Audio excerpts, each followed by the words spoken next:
So my name is Lindsay Morton. I am the Extended Campus and Distance Services Librarian at FSU Libraries. So my position was created in 2014, and my role at FSU is really making sure that distance faculty and distance students are getting equitable access to resources and services as those who are on campus. And when you can't visit the library and can't go to Strozier or Dirac, you're not really getting the same experience as many on-campus students. But thankfully, the libraries provide tons of resources and services for distance students.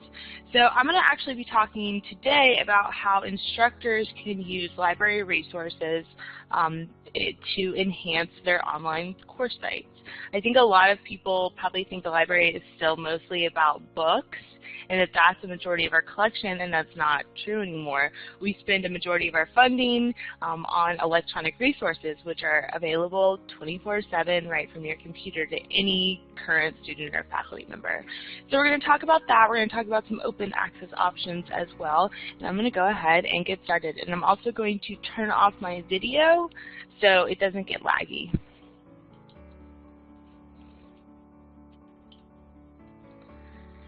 So me and Sean comprise the Office of Distance Library Services, and like I explained, we're a pretty new part of FSU Libraries. We really wanted to start focus on the needs of distance students.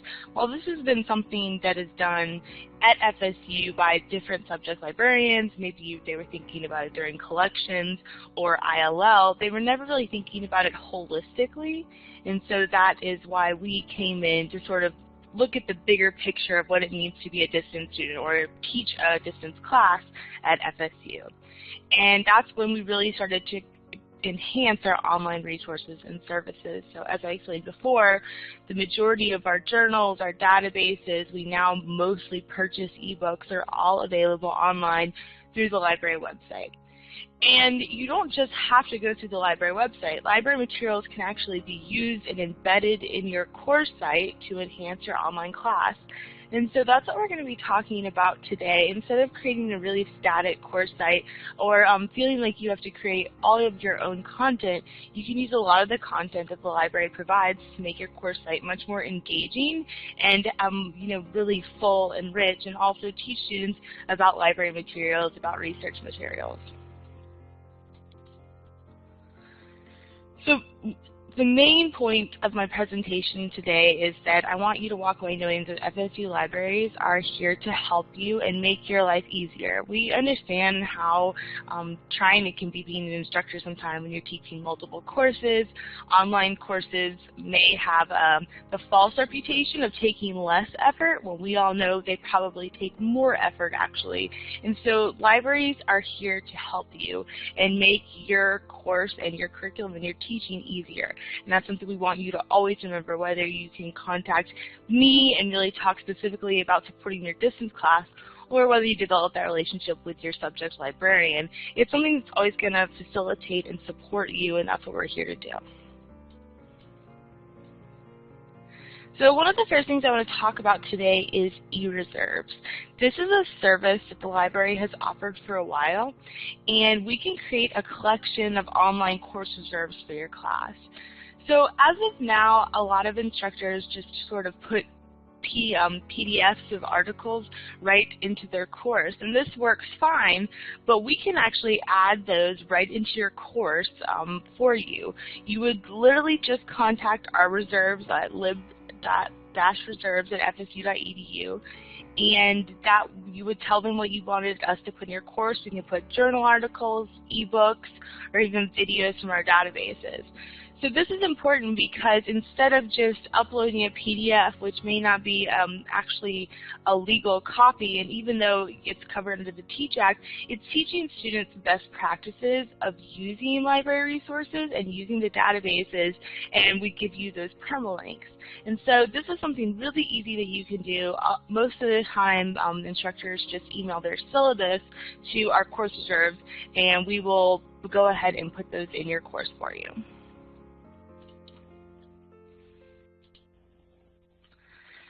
Next, I'm going to spend some time talking about film and video resources. This is definitely a major part, I think, of how people are teaching with digital tools. They're looking for, instead of just having lectures, to actually incorporate films and videos in their class. And so I'm going to talk about some of the resources that the library offers to support when you want to use a film in your class. First is Films on Demand. It is one of our databases, and it is a streaming video service that provides users the ability to view top quality videos from Nova, BBC, TED Talks, and more, and you can view these anytime, anywhere, and you can easily embed these in your course. So as you can see at the top of the Films on Demand, you can actually browse by subject. So you can find your subject area, look at what videos are available. A lot of times these are educational videos, but they're very, very wide-ranging. There's thousands of videos, and they're constantly updating their collection. So if you haven't gone into Films on Demand and explored this yet, I would highly suggest it. Students, you can either provide the link to the video, the permalink, and students can go watch it, and many students can be watching the same video at once, or like I said, you can actually embed it in your course so it's right there and very easy to be found. So this is pretty exciting because we actually just, within the last couple weeks, subscribed to Kanopy. So Kanopy works a little bit like Films on Demand, but it's also pretty different. It's a streaming video service that includes more than 26,000 documentaries, art house, and indie films. But a lot of the top films that are, maybe in the Oscar race or something are going to be on Kanopy. It all depends, but you can search by subjects, and this isn't available as of right now. We're hoping to have it implemented before the start of the fall semester. But one really great thing about Kanopy is these records, we will choose which records will be put in our catalog. So you'll be able to search the library catalog like you're searching for a journal or an article and see if we have those films available. I would suggest contacting your subject librarian if you have questions about Kanopy, but you can always check out the website, see what films they have, and it's really nice because the way it works is that we only purchase the films that are watched over 5 times. So that means that you can maybe take a look at a film, see if it's useful for your class. If it's not, that doesn't mean we actually have to purchase it. But this is a really exciting addition to our film collection, and I think it's going to be a really great addition people are really happy about. So another of our resources is lynda.com. I'm not sure how many of you guys have used this before, but it's a leading online learning company that helps anyone learn business, software, technology, and creative skills to achieve personal and professional goals. So we use this a lot in the library to kind of teach ourselves new tools as they come out, because a lot of times you don't always have time to go and learn some new software on your own time. And this is really great, especially if there's some technical aspects to your course where somebody needs some previous knowledge. You could always post a video, link to a Lynda video, and say, hey, if you're not quite familiar with this software, you can watch this video. So this is a really great resource, and it's very different than the Films on Demand or Kanopy as well.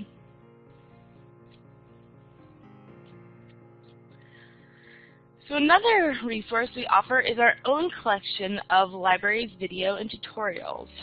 We offer a collection of over 30 videos that we made based on the needs that we saw or that were requested by instructors specifically, and they can be embedded in your course and shared with your students. You can find them on the library webpage or our YouTube channel. But one aspect I want to mention about this is if you have a request for a video or see a need in your course, we'd be more than happy to try and create that content for you. And we're always creating videos and updating our videos. And what's nice is they're really, really specific to our resources. So it's about how to use the FSU Libraries catalog or how to schedule a consultation with a librarian at FSU. But these are nice because you can link to them or embed them right in your course site, and then students maybe that were really intimidated by the library, which is something we see a lot, especially with distance students, they may feel a little more comfortable using the library or contacting a librarian. Another service we offer is that we will purchase streaming videos for your classes. So say you require a film that you want your students to watch, but we don't have it in our collection. Well, we'll provide a limited number of streaming videos per course taught. So you can petition to purchase as many as you want if we say we don't have enough money, but this all actually depends on our collections budget and how much has already been required.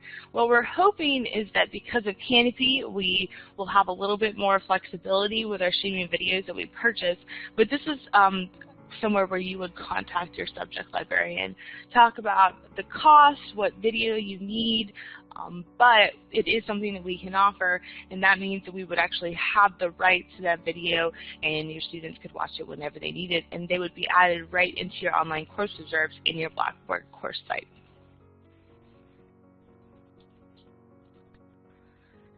So this is just definitely a limited number of our services and resources, which I've talked about today. We offer a variety of services and resources to help support the needs of instructors teaching distance learning courses.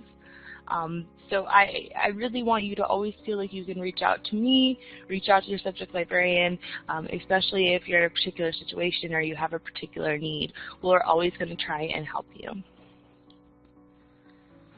LibGuides is a great example of content that we create, and we can make this very, very specific to your course. So we have several library guides that are tied to courses.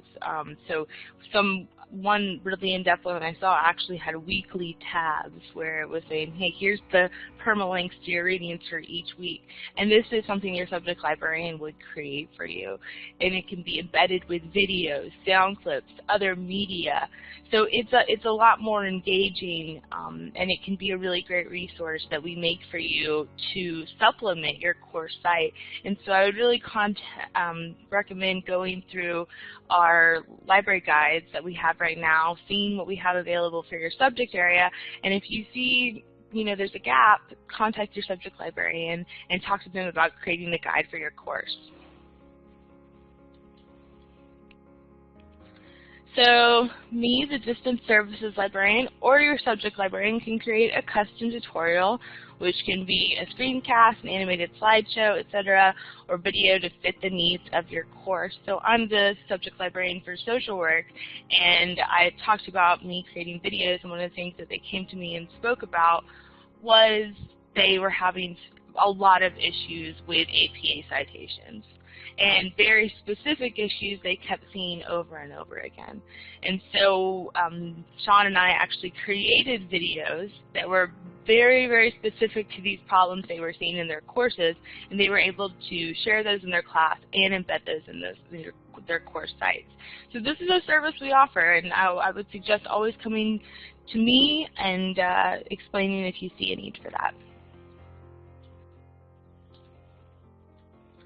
So digital conversion of materials, we will assist you in converting your materials. So some DVDs, VHSs, and art slides, we do have the equipment and the software in the library to convert those to digital files.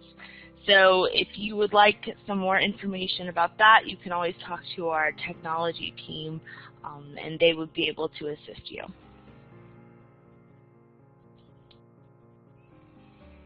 So DigiNole is another major part of the library that I don't think a lot of people know that much about. It's comprised of our digital library, which provides online access to thousands of manuscripts, photographs, historic material, and more, and also our research repository, which is an open access repository for educational materials and research projects from the FSU community. So this is where we encourage a lot of graduate students and instructors to actually deposit their dissertations and theses.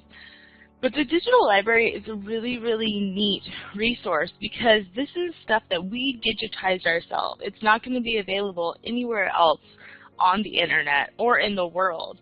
So I think that students get really excited about using this content and putting this content in your course. We have this really amazing, heritage collection all about the history of Florida State. And I always think that especially new students get really excited when they see that sort of content because we do have a really rich history there. So this is a question that always gets asked. I think that a lot of people probably find it easy to go to YouTube and embed those videos in your course, and we spend a lot of time talking about why it's important to use the library. But there are some definite reasons why it is advantageous to you to use the library instead of just any material that's available on the internet. So for one, we're going to ensure accessibility.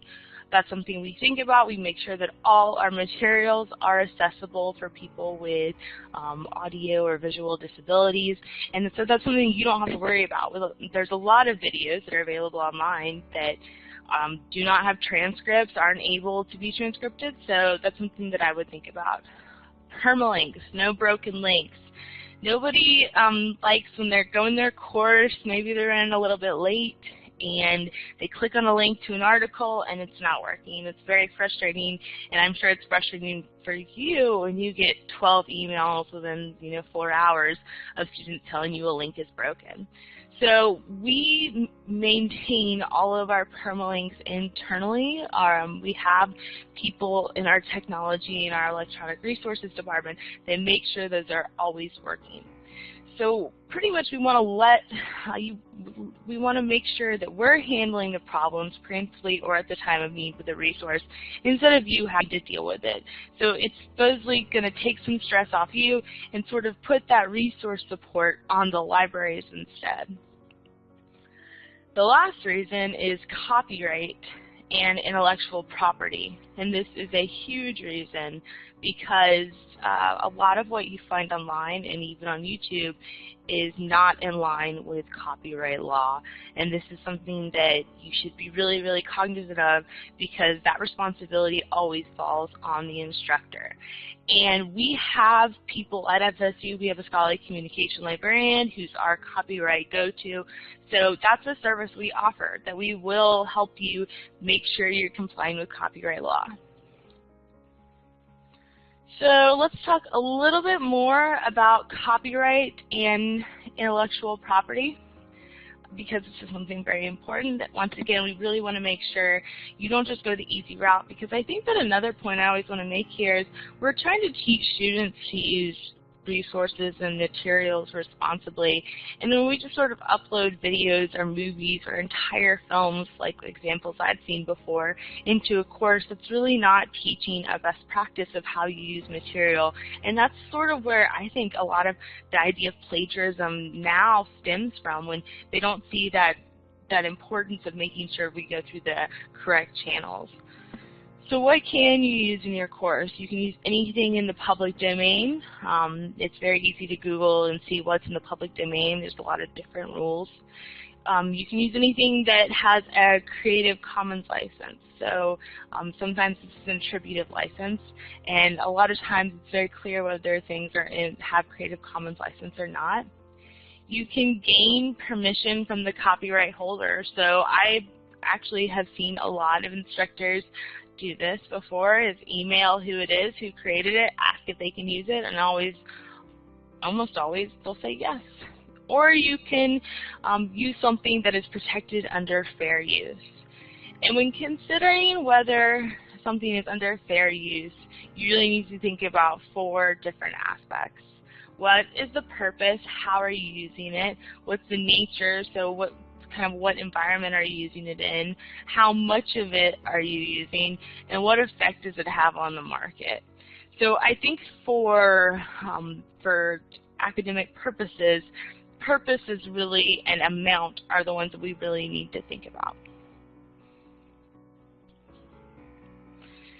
There are some really great resources out there for trying to figure out whether your material is covered and you are safe in following copyright regulations. One that I found was something from Baruch College from the University of New York, where it's actually a tutorial and it's a copyright metro that's used for media. So you can see, you sort of follow whether it was legally made and acquired, you have permission, but this is actually a tutorial. I put the URL right there on the right side of the screen. And there's a lot of resources out there. It's just that every time you use something off the internet, and this is the same lesson we tell students all the time, you are going to have to make sure and evaluate it. You're going to have to evaluate and make sure that it's following copyright and that you're following copyright as well, so it is going to take you some more time.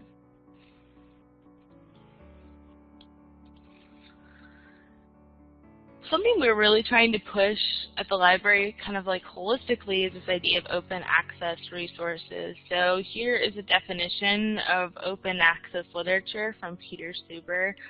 Very broad definition that it's free of charge, free of most copyright and licensing restrictions. So it's going to be there's a lot of easy resources to use, and there's a lot of great content out there. It's just about which resources are open access and made for that purpose.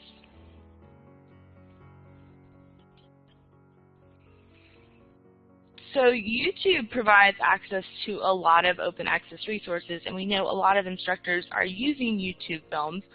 But we want to make sure that you are setting to view only Creative Commons licensed material. So that means you're making sure this material was acquired legally and it's legal to use in your class. So you can actually use the filters to select Creative Commons only. This is going to make your searching really easy and still let you use a resource that you're probably very familiar with.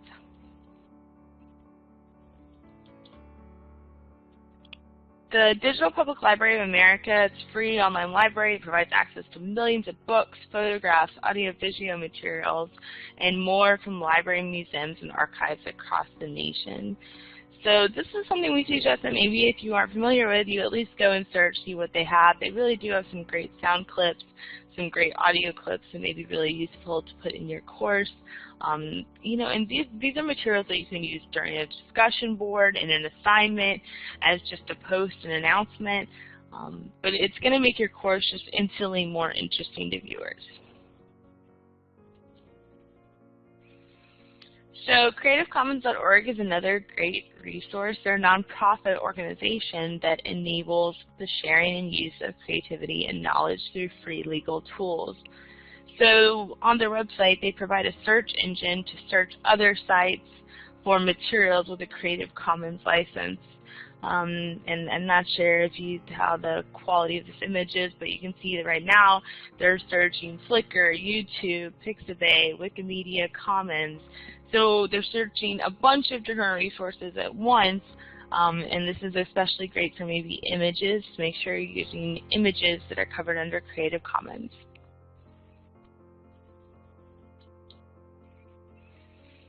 The Internet Archive is another amazing resource that we really, really like at the library. It's a nonprofit digital library offering free universal access to books, movies, and music, as well as 498 billion archived web pages. They have specific audio, video, and image archives. So I did a screenshot here of moving image archives, and you can actually see there's like 2.6 million results. So it's a very, very vast collection, and it may have exactly what you're looking for, free, open to use in your course, open to use. So I would definitely suggest checking that out when you get a chance.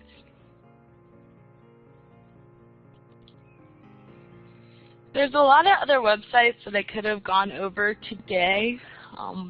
I wrote a couple here. I think everyone is pretty familiar with TED Talks. Ideas Worth Spreading. This is a really engaging sort of lecture style that I find students really enjoy and really connect with. Especially if you're trying to kind of inspire the engagement and students wanting to go out there and learn, I think TED Talks are really useful. PBS Video has a bunch of really great videos that are Creative Commons and able to be used in your course. Not all of the videos on there are, but a lot of them are, and they make it pretty apparent which are and which aren't. So the National Archives YouTube channel, I wanted to point out there are multiple YouTube channels that have content that are able to be used in your course, but the National Archives is one that's really amazing with lots of videos, clips of documentary style information that are really easy to embed in your course. Khan Academy is great for learning purposes, kind of like a supplement to our lynda.com resource, and that's something we use a lot in the library as well. And then you have, you know, the New York Public Library, the British Library, who are some of the pioneers of digitization and have digitized an incredible amount of content that's able to be used. And the Smithsonian is, of course, in that group as well. So we also, though, know that when you're looking at sort of the Internet of Things, trying to find exactly what you're looking for, it can be pretty intimidating. So this is somewhere you could always contact your subject librarian. They're probably going to have a good idea of whether it's library resources or open access resources of where you can go to find the content that you're looking for.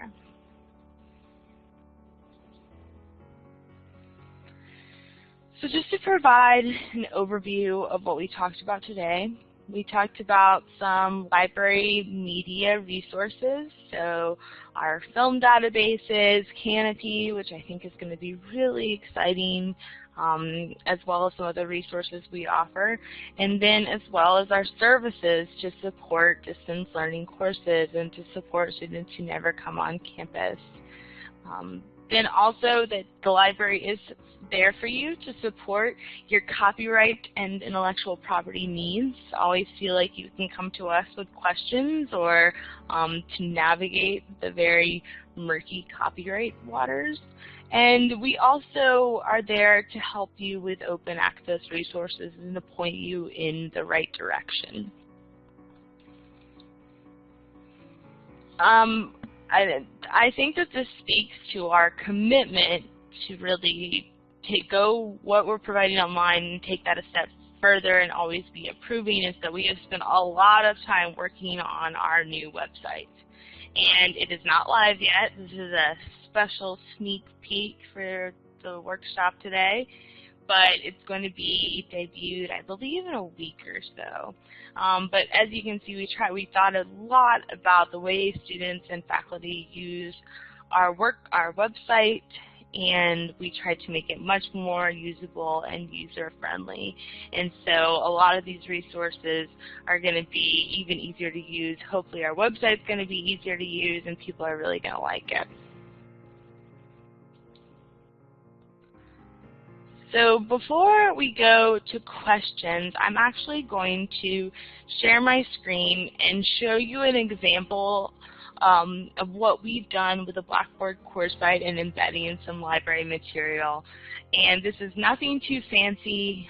Definitely we could help you work with the layout, make it more aesthetic, but this is something that we did pretty quickly and that we could help you do too.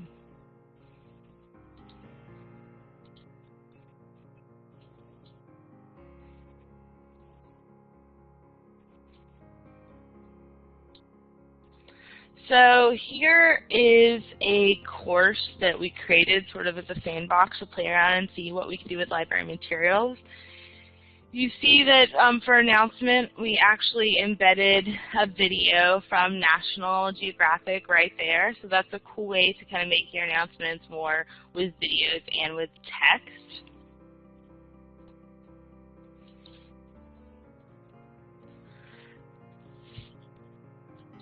For assignments, you can see that we put some information in here. So we have an audio broadcast from NPR that automatically plays when the students start watching it. One thing that we've kind of realized in the library is even pressing play can seem intimidating to our students. And, you know, we add little GIFs. I'm sure that looks super cool to you guys right now.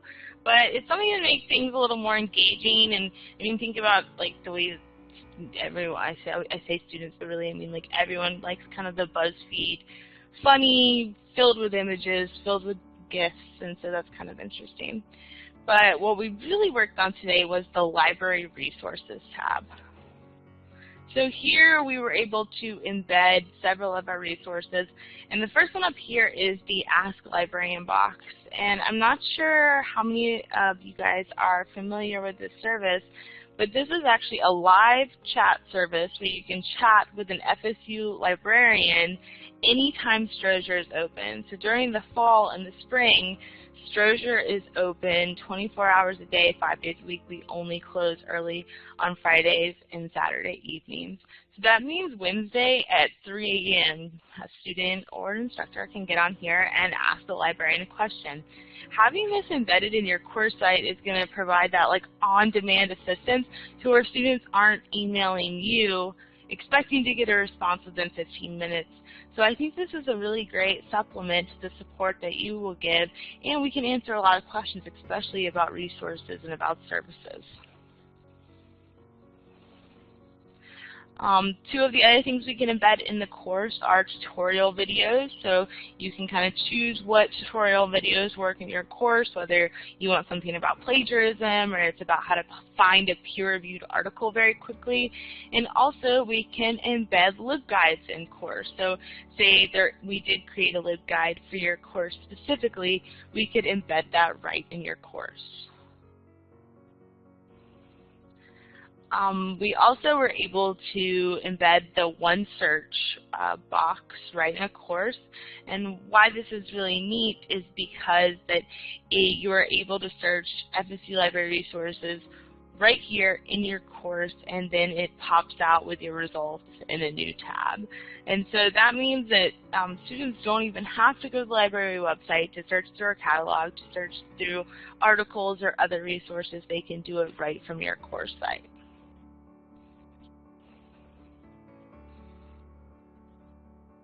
I'm going to close out now.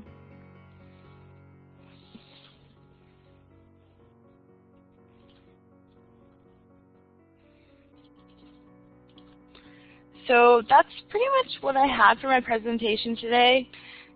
Since I was doing it online, I didn't want to make it super long. I wanted to make it pretty short, and I also wanted to leave time for questions. So if you have questions about our resources, questions about copyright, you can use the chat box or you can use your microphone. So I'll wait a minute and take those questions. So Anthony just asked when Kanopy would be available.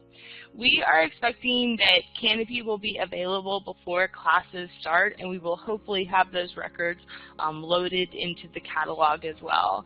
If you want more information, Anthony, I can actually personally email you. We haven't had a set date yet because the subject librarians are going through the content and deciding what which subject areas we want available in the catalog.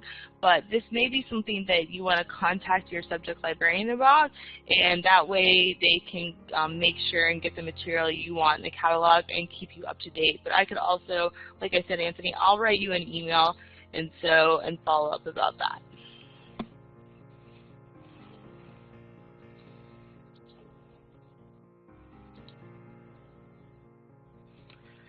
So I'll share my screen again, Annette, and we'll go through how to do that really quickly about how to search for Creative Commons on YouTube.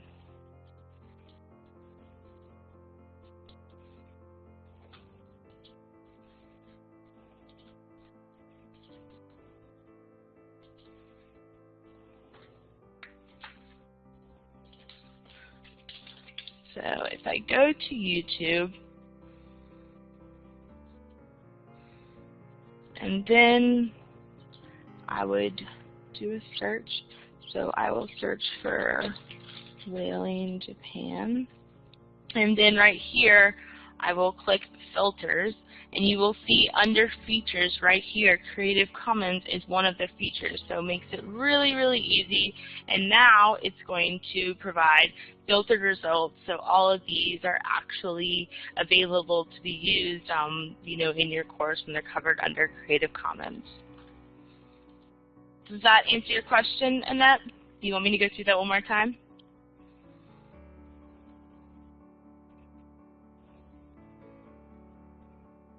I am signed into YouTube. So you may have to be signed in. Yeah, so to use the filters, you may actually have to be signed into YouTube. But it's right here, and you have to actually put in a search first.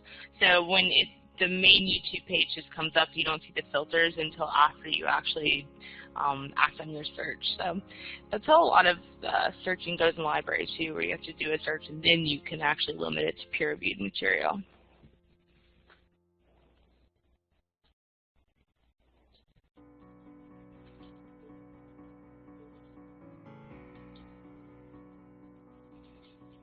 Sean is saying you don't have to be logged in.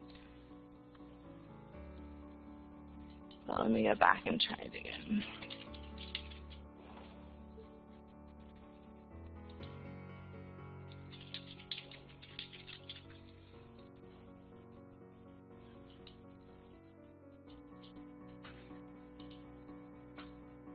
Great, great, glad. Yeah, because since YouTube is a resource that a lot of people are very comfortable using and they use a lot of the time, I think that it's something that we at the library don't want to tell you, don't use any other resources except library resources. I mean, there's tons of great resources out there, open access resources. It's just about how to use these effectively. So does anyone else have any other questions about anything I talked about today or anything about really in the library and supporting distance learning?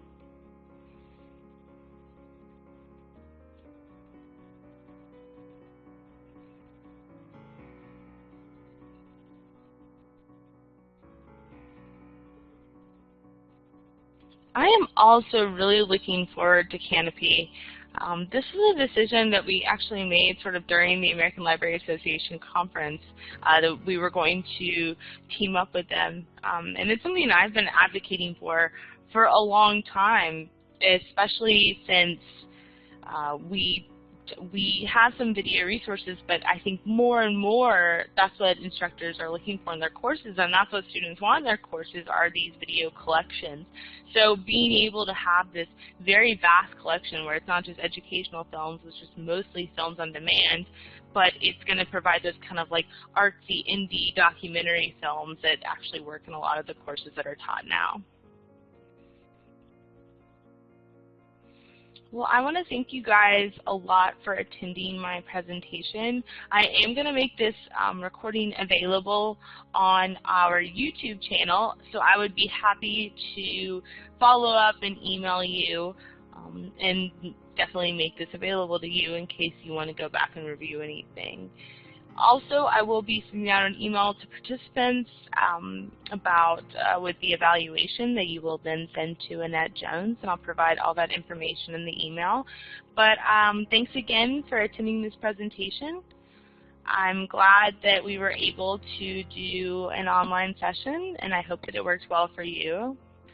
So please let me know if you have any questions. You have my email, so thank you all.